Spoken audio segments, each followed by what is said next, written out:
প্রথম দাবি অনতি বিলম্বে আর সন্ধ্যা 6টার মধ্যে শিক্ষামন্ত্রীকে পদত্যাগ করতে হবে। একমত? ওকে। এবং অসঙ্গতিপূর্ণ কথাবার্তার জন্য জনসম্মুখে এসে ক্ষমা চাইতে হবে। 2 নম্বর দাবি, যারা 13 জুলাই এক অস্বস্তিকর পরিবেশে পরীক্ষায় অংশগ্রহণ করেছে এবং যারা পরীক্ষায় অংশগ্রহণ করতে পারেনি সবার পরীক্ষা পুনরায় নিতে হবে। 3 নম্বর দাবি এবং শেষ দাবি, কালকের অর্থাৎ 15 জুলাই পরীক্ষা স্থগিত করতে হবে এবং নতুন রুটিন প্রকাশ করতে হবে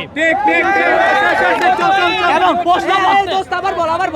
তিন নম্বর দাবি আবার বলতেছি, কালকের অর্থাৎ 15 জুলাই পরীক্ষা স্থগিত করতে হবে এবং পরীক্ষার নতুন রুটিন প্রকাশ করতে হবে এবং প্রশ্নপত্রের মানদণ্ড যাচাই করতে হবে, তারপর প্রশ্নপত্র দিতে হবে।